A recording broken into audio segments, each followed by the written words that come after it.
Pagi. Selamat datang di ibadah sesi 1 Gresik City Blessing 14 Februari 2021. Ngomong-ngomong tentang 14 Februari, orang dunia biasa mengenal hari ini dengan hari kasih sayang. Tapi kita percaya untuk kita umatnya Tuhan Yesus, hari kasih sayang Tuhan Yesus adalah setiap hari. Amin. Mari kita mencurahkan, kita mengungkapkan rasa sayang kita ke Tuhan Yesus lewat pujian dan penyembahan. Nah, sebelum kita mulai ibadah, dengan kasih Kristus saya minta tolong Opa Wongkar untuk pimpin kita dalam doa.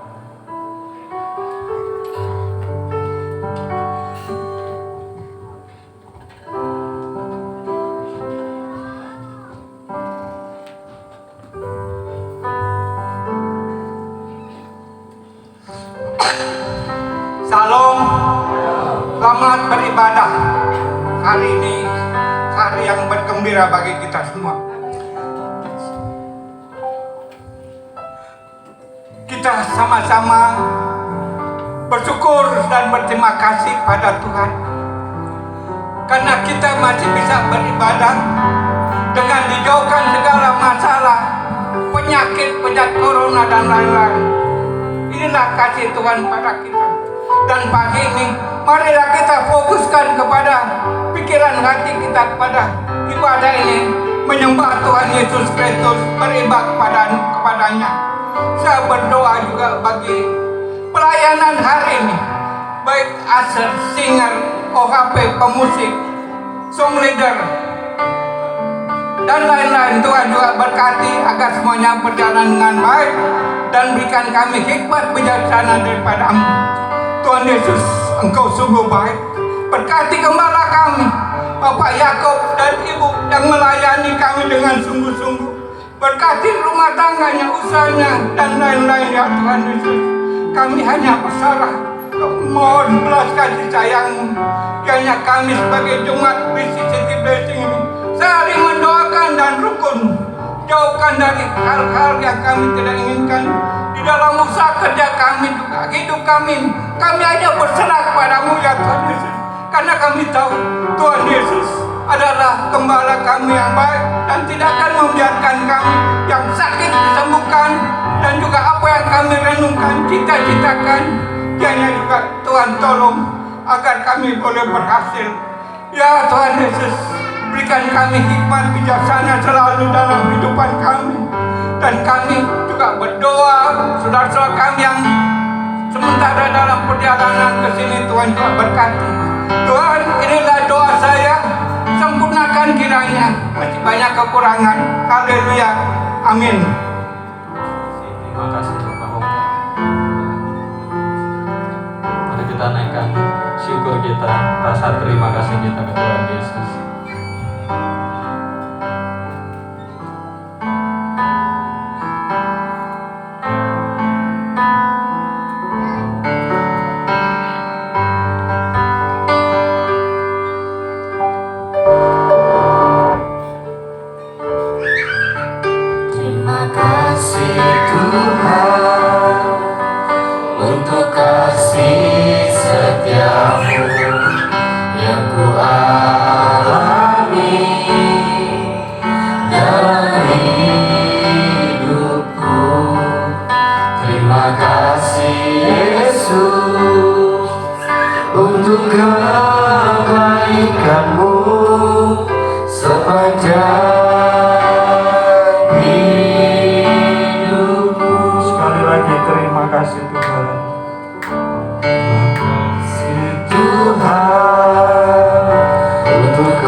berdiri. Kita sama-sama nyanyikan. Curi lautannya, ku bawa hidupku, ku terima anugerahnya, ya ampuniku dan bebaskanku, ya ubah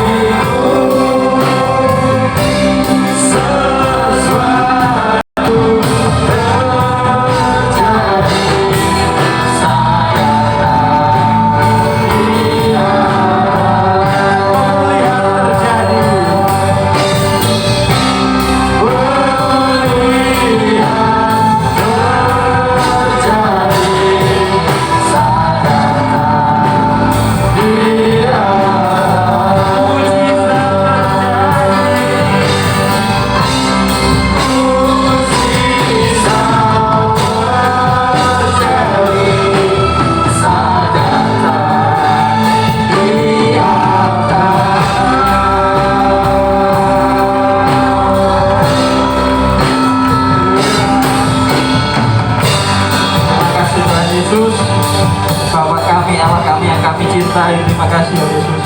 Kami mengungkapkan rasa sayang kami ya Tuhan kepadamu lewat pujian kami. Terima kasih Yesus. Mari kita yang mau muji Tuhan sama-sama katakan amin.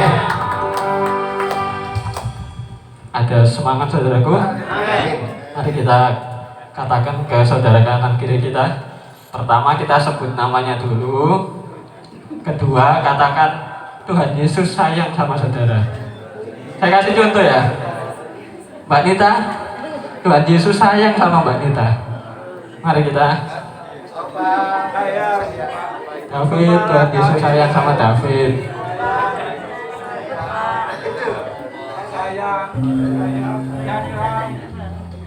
Mari kita nyanyikan.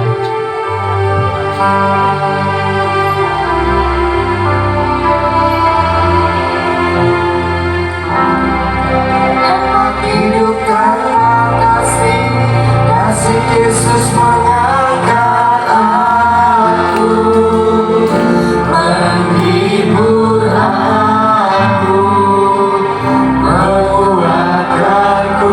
Sekali lagi ku tak dapat hidup tanpa kasih. Tak dapat hidup tanpa kasih Yesus mengangkat aku, melayani Tuhan yang sesama sungguh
melayani Tuhan dan sesama lebih sungguh.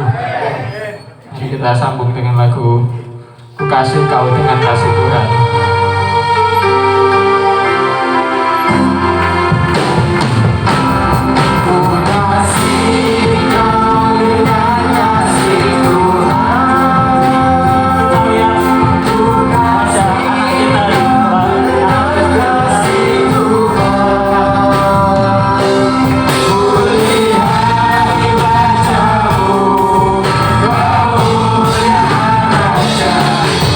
Kasih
kasih-Mu Tuhan, hari ini kami boleh naikkan hormat syukur kami. Dan dalam kemurahan Tuhan, biarlah hari ini bersama-sama kami boleh mendengarkan firman Tuhan. Berbicaralah Tuhan, nyatakan apa yang menjadi kehendak-Mu. Roh Kudus berkati hati kami. Biarlah hari ini dengan baik-baik kami boleh mendengarkan firman Tuhan. Tolong kami Roh Kudus, supaya pikiran kami tidak teralih kepada perkara-perkara yang lain, selain daripada kami fokus untuk kami dengar firman-Mu. Karena sungguh kami perlu firman Tuhan. Biarlah firman Tuhan memimpin kami, membimbing kami, arahkan hidup kami, sehingga sungguh daripada hidup kami mempermuliakan Tuhan. Nyatakan Tuhan apa yang menjadi kehendak-Mu dalam setiap kehidupan kami. Di dalam nama Tuhan Yesus Kristus, kami siap untuk kami mendengarkan firman Tuhan. Haleluya. Amin. Haleluya. Haleluya. Puji nama Tuhan. Shalom. Haleluya. Saya percaya bahwa kasih Tuhan, saudaraku ya, tidak pernah lepas daripada setiap hidup orang-orang yang percaya. Amin. Tuhan Allah, Dia selalu ada menyertai dalam hidup kita, karena Dia adalah Allah Immanuel. Ya, Dia selalu menyertai, Dia selalu ada bersama-sama di dalam kehidupan kita. Berjalan dalam pengharapan. Ini tetap menjadi tema kita, saudaraku ya, daripada gereja kita, saudaraku ya. Berjalan dalam pengharapan. Saudara, tema ini, saudaraku ya, saya percaya bahwa ini adalah satu perkara yang luar biasa. Kenapa saya katakan demikian? Karena saudaraku, kalau kita boleh renungkan, saudaraku ya, akan kebenaran ini, berjalan dalam kebenaran, ini akan membawa hidup kita punya pengertian juga dalam kehidupan kita. Saudaraku punya pengertian bahwa apa? Saudaraku ya, kita akan melakukan apa yang menjadi kehendak Tuhan. Jadi berjalan dalam pengharapan sama halnya dengan melakukan kehendak Tuhan. Kita sudah dengar akan beberapa minggu tentang kebenaran ini. Kenapa hari ini saya bisa katakan bahwa berjalan dalam pengharapan sama dengan melakukan kehendak Tuhan? Karena pengharapan yang sedang kita bicarakan hari-hari ini, apa yang menjadi tema daripada gereja Tuhan dalam sepanjang tahun ini, yaitu satu pengharapan yang tidak lahir dari apa yang kita pikirkan, tidak lahir dari emosi kita, tetapi lahir dari mana, saudara? Dari Allah, dari janji-janji Allah. Makanya saya katakan bahwa berjalan dalam pengharapan sama dengan melakukan kehendak Tuhan. Dan melakukan kehendak Tuhan akan membawa dalam hidup kita, dalam hidup saudara dan saya, kepada pengalaman-pengalaman pribadi dengan Tuhan.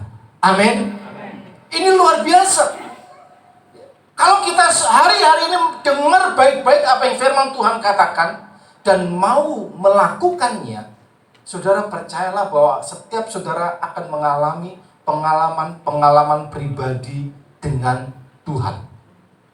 Suatu pengalaman, saudaraku, yang dimana kalau kita mengenal Allah kita adalah Allah yang penuh dengan kasih, engkau akan mengalami kasih-Nya. Kalau engkau mengenal pribadinya sebagai pribadi bahwa bagi Tuhan gak ada yang mustahil, maka engkau akan mengalami itu.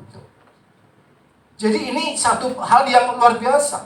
Oleh karena itulah, mari bersama-sama saudaraku ya, miliki respon yang benar. Milikilah respon yang baik ketika setiap kita boleh mendengarkan akan firman Tuhan. Amin. Haleluya. Kita mau belajar dari kehidupan Yusuf saudaraku hari ini. Kejadian pasalnya yang ke-39. Kejadian pasal 39. Mungkin saudara nanti semua akan bisa baca mulai dari ayat 1 sampai dengan ayatnya yang ke-23. Jadi PR saudara untuk membacakan ayat 1 sampai 23. Hari ini kita nggak akan baca secara keseluruhan, tapi kita mau lihat akan beberapa ayat saudara di sini. Karena saya percaya bahwa saudara pun telah mengerti. Mungkin saudara sudah tahu cerita tentang Yusuf. Seberapa banyak yang belum tahu cerita tentang Yusuf? Puji Tuhan, belum tahu. Haleluya. Ya, hari ini kita akan belajar nih. Hari ini kita akan lihat ya bagaimana kehidupan Yusuf. Bagaimana dalam kehidupan Yusuf dia boleh mengalami akan satu perkara yang luar biasa. Karena kalau saudara kita membaca ayat sebelumnya, Yusuf ini mendapatkan mimpi. Atau saya bisa katakan ada pengharapan yang Tuhan taruhkan di dalam kehidupan Yusuf. Dan pengharapan itu adalah pengharapan yang besar. Pengharapan itu adalah pengharapan yang luar biasa. Dan Tuhan taruhkan ini dalam kehidupan Yusuf. Dan kita mau melihat bagaimanakah saudaraku ya Tuhan membawa Yusuf ya kepada penyediaannya, yaitu kepada pengharapan yang sudah Tuhan taruhkan di dalam kehidupan Yusuf. Banyak orang berpikir itu demikian, saudara. Kita berpikir bahwa segala sesuatu yang ini datang dari Tuhan. Tuhan taruhkan pengharapan ini dalam kehidupan saya, maka semuanya akan berjalan dengan baik. Wah, semua akan terjadi dengan baik. Nggak ada liku-likunya, nggak ada tantangannya dan sebagainya. Kita mau lihat bagaimana Tuhan membawa Yusuf ya, kepada penyediaan Tuhan. Ini luar biasa. Biarlah ini menjadi satu pembelajaran juga di dalam kehidupan kita hari-hari ini, sehingga kita nggak menjadi lemah dan goyah. Ya, kembali ke sini, Kejadian pasal 39. Yusuf di rumah Potifar. Saya akan bacakan ayat 1 dan ayat yang kedua.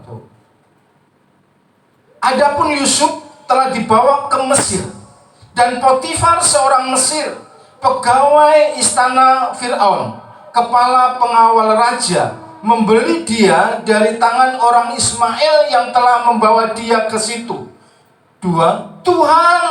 Tetapi Tuhan menyertai Yusuf sehingga ia menjadi seorang yang selalu berhasil dalam pekerjaannya, maka tinggallah ia di rumah tuannya, orang Mesir itu. Lompat ayatnya yang ke-21.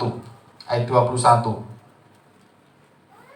Tetapi Tuhan menyertai Yusuf dan melimpahkan kasih setianya kepadanya, dan membuat Yusuf kesayangan bagi kepala penjara itu. Amin. Bagaimana Tuhan akan membawa Yusuf? Sekali lagi, bagaimana Tuhan membawa Yusuf kepada penyediaan Tuhan? Dan saya percaya demikianlah dalam hidup saudara dan saya. Bagaimana Tuhan akan membawa kita kepada penyediaan Tuhan, kepada segala janji-janji Tuhan, kepada pengharapan yang Tuhan taruhkan di dalam hidup kita. Yang pertama, kalau kita memperhatikan ayat yang kita baca tadi, saudara, jelas di sini kita bisa melihat bahwa Tuhan membuat berhasil apa yang dikerjakan Yusuf. Tuhan membuat berhasil apa yang dikerjakan Yusuf. Kalau dalam hidup kita bisa katakan Tuhan membuat berhasil apa yang saya kerjakan. Perhatikan kata-kata yang disebut. Tuhan membuat berhasil apa yang engkau kerjakan. Kalau Tuhan katakan Tuhan membuat berhasil apa yang engkau kerjakan, saudara, maka di sini kita bisa melihat apa yang seharusnya kita dapat lakukan dalam hidup ini, hari-hari ini. Kalau Tuhan membuat hidupmu berhasil, saudara mau malas-malasan kerja atau lebih giat? Apa yang akan saudara lakukan untuk pekerjaan saudara, untuk usaha saudara? Saudara, kebenaran ini tidak berbicara supaya kita diam saja, gak lakukan apa-apa. Tuhan akan membuat kita berhasil. Tidak. Tetapi kebenaran ini berbicara bahwa Tuhan menghendaki dalam hidup saudara dan saya supaya kita tidak malas-malasan. Kalau engkau mau mengalami penyediaan Tuhan, Tuhan akan membawa saudara kepada penyediaannya dengan cara Tuhan memberkati apa yang engkau kerjakan. Kalau saudara nggak melakukan apa-apa, bagaimana kita akan mengalami penyediaan Tuhan? Amin. Nggak, saudara. Jadi bukanlah malas-malasan yang Tuhan kehendaki. Bukan Tuhan menghendaki supaya kamu diem saja, aku yang akan memberkati, semua akan terpenuhi. Tidak. Tetapi Tuhan akan memberkati apa yang kau kerjakan. Karena inilah yang sungguh terjadi dalam kehidupan Yusuf. Yusuf ketika dia usahanya dijual oleh saudara-saudaranya kepada Potifar. Saudara, di sana Yusuf nggak malas-malasan. Bukan Yusuf nggak buat apa-apa. Dia bekerja keras. Dia melakukan sesuatu. Makanya Tuhan katakan apa yang diperbuat Yusuf dibuat berhasil. Amin. Jadi ini yang pertama, saudara. Bagaimana Tuhan akan membawa kita kepada penyediaannya. Tuhan memberkati apa yang kau kerjakan. Jadi kalau hari-hari ini belum ada sesuatu hal yang bisa kita kerjakan, belum ada hal yang dapat kita kerjakan, saudara pikirkanlah dalam hidupmu. Lakukan sesuatu. Saudara mulai buat sesuatu di dalam kehidupanmu. Kalau sudah ada pekerjaan, ada usaha yang kau lakukan, saudara lakukan itu lebih giat lagi. Kalau belum ada sesuatu yang kita lakukan, karena mungkin selama ini kita hanya nunggu sesuatu hal yang besar. Karena ketika ada kesempatan, ini hanya pekerjaan kecil, usaha kecil, nggak ada hasilnya, kita nggak mau. Kita belum mau melangkah. Saudara, saya mau katakan, saudara jangan pernah menyepelekan perkara-perkara yang kecil. Amin. Dan hal-hal yang kecil, firman Tuhan katakan apa? Tuhan akan membawa engkau naik. Jangan pernah kita sepelekan satu kerjaan, satu usaha yang Allah cuma seperti ini. Jangan sepelekan. Bagian kita adalah kerjakan. Lakukan sesuatu. Dan selanjutnya Tuhan yang akan memberkati segala pekerjaan tanganmu. Tuhan akan memberkati apa yang kau usahakan. Jangan malas-malesan. Jangan ogah-ogahan. Amin, saudara. Yang kedua, bagaimana Tuhan akan membawa saudara dan saya kepada penyediaannya. Yang pertama, jangan dilupakan, Tuhan memberkati apa yang engkau kerjakan. Yang kedua, ayat yang ketiga, setelah dilihat oleh tuannya bahwa Yusuf disertai Tuhan dan bahwa Tuhan membuat berhasil segala sesuatu yang dikerjakannya. Perhatikan di sini. Setelah dilihat oleh tuannya. Siapa yang lihat? Tuannya, Potifar. Jadi Potifar melihat kehidupan Yusuf. Potifar ini bisa melihat, ternyata Yusuf disertai oleh Tuhan. Dan Tuhan membuat apa yang dikerjakannya berhasil. Yang kedua, bagaimana Tuhan akan membawa kita pada penyediaannya. Kalau firman Tuhan katakan, saudaraku ya, di dalam 2 Korintus ayat 3, 2 Korintus 3 ayat 3. Bisa 2 Korintus 3 ayatnya yang ketiga, atau saya akan bacakan.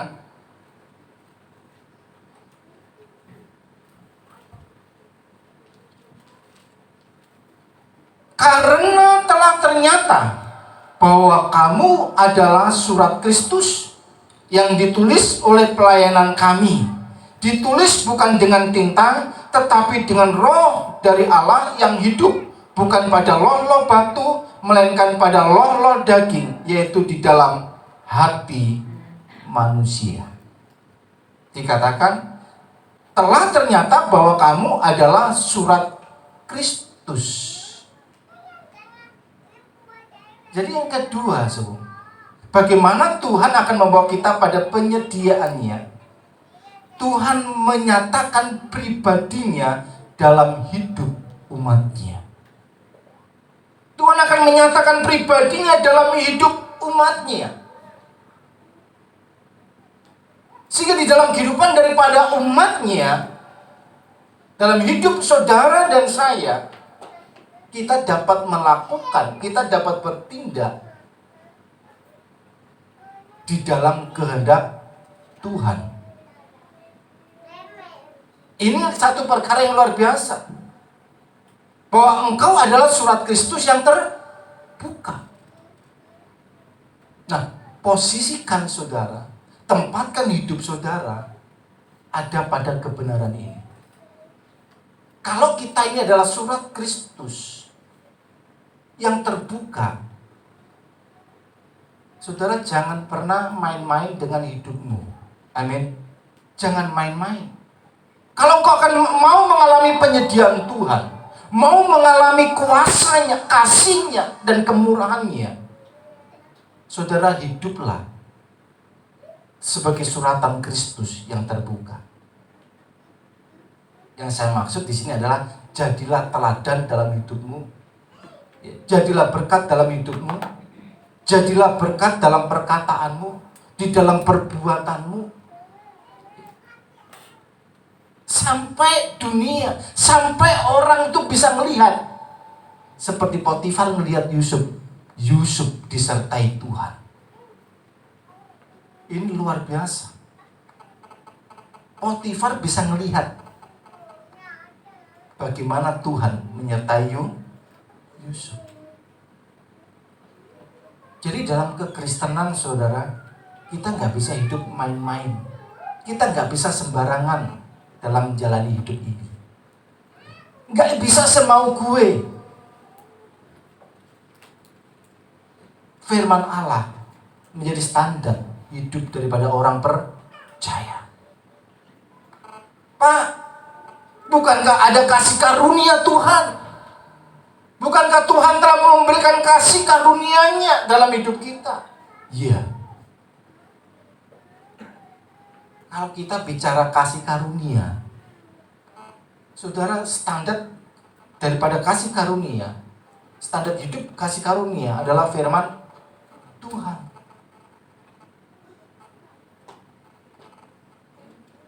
Bahkan firman Tuhan katakan, apa yang masih ada dalam hatimu, dalam pikiranmu, belum engkau lakukan, kita harus bertanggung jawab. Jadi standarnya besar, saudara. Kenapa saya katakan demikian? Saudara ingat bahwa kasih karunia Allah membenarkan saudara dan saya. Amin. Kasih karunia Allah membenarkan kita. Kasih karunia Allah menghapuskan segala dosa-dosa kita. Ingat kebenaran ini. Dalam Ibrani pasal 10. Saudara nanti boleh baca Ibrani pasal 10. Sebelum Yesus menjadi korban yang sempurna, saudara, kalau berurusan dengan dosa, setiap kali berurusan dengan dosa, itu harus ada darah yang dicurahkan. Makanya dalam perjanjian lama, dalam perjanjian lama, dalam Taurat, setiap tahun sekali akan ada apa? Korban yang disembelih. Lembu, ya, kambing. Ya, ada darah yang harus dicurahkan. Untuk apa? Untuk penghapusan dosa. Tetapi darah lembu, darah binatang yang dicurahkan, yang disembelih, yang dikorbankan, kalau kita pelajari sebagai dalam firman Allah Taurat, itu sesungguhnya tidak menghapuskan dosa. Tidak menghapuskan dosa, tetapi sifatnya hanya apa? Menutupi dosa, bukan menghapuskan. Kalau menutupi dosa itu masih ada enggak? Jadi sekali lagi, berurusan dengan dosa harus ada darah yang dicurahkan. Harus ada korban sembelihan. Nah, Ibrani pasal 10 memberitahukan, saudara, untuk itulah Allah sendiri harus turun ke dunia. Yaitu Tuhan Yesus, dia harus turun ke dunia. Sebagai apa? Sebagai korban yang sempurna. Kalau ada orang tanya, masa Tuhan kok disalib? Tuhan kok mati di atas kayu salib? Iya, memang harus demikian. Karena apa? Karena dia datang bukan untuk sesuatu hal yang lain, tetapi dia mau datang sebagai korban. Korban apa? Korban penghapus dosa. Bahwa dia adalah anak domba Allah. Dia harus turun ke dunia menjadi korban yang sempurna. Ibrani pasal 10 dikatakan apa? Dan korban Yesus adalah korban yang sempurna. Satu kali untuk selama-lamanya. Makanya saudara dan saya hari-hari ini ketika kita mendapatkan kasih karunia Tuhan, kita gak perlu lagi harus setiap tahun korban sembelihan. Kalau sudah baca mungkin, dulu kan kita kan harus ada korban sembelihan yang dikorbankan. Kenapa sekarang enggak? Karena Yesus telah menjadi korban yang sempurna untuk kita. Untuk saudara dan saya. Amin. Satu kali untuk selama-lamanya. Tuhan tidak lagi mengingat-ingat dosa kita. Tidak lagi karena Tuhan katakan Tuhan sudah hapuskan dosa itu. Ya, kita telah dibenarkan. Makanya kalau kita tahu kebenaran ini, hidup kita ini gak boleh sembarangan. Karena kita adalah orang-orang yang sudah dibenarkan. Amin, saudara. Hiduplah sebagai orang yang benar. Bagaimana kita hidup dalam kebenaran? Ini loh, baca firman Tuhan supaya kita ngerti apa yang harus kita perkatakan, apa yang harus kita lakukan. Bagaimanakah sikap kita kepada orang lain? Ya, bagaimanakah tutur kata kita?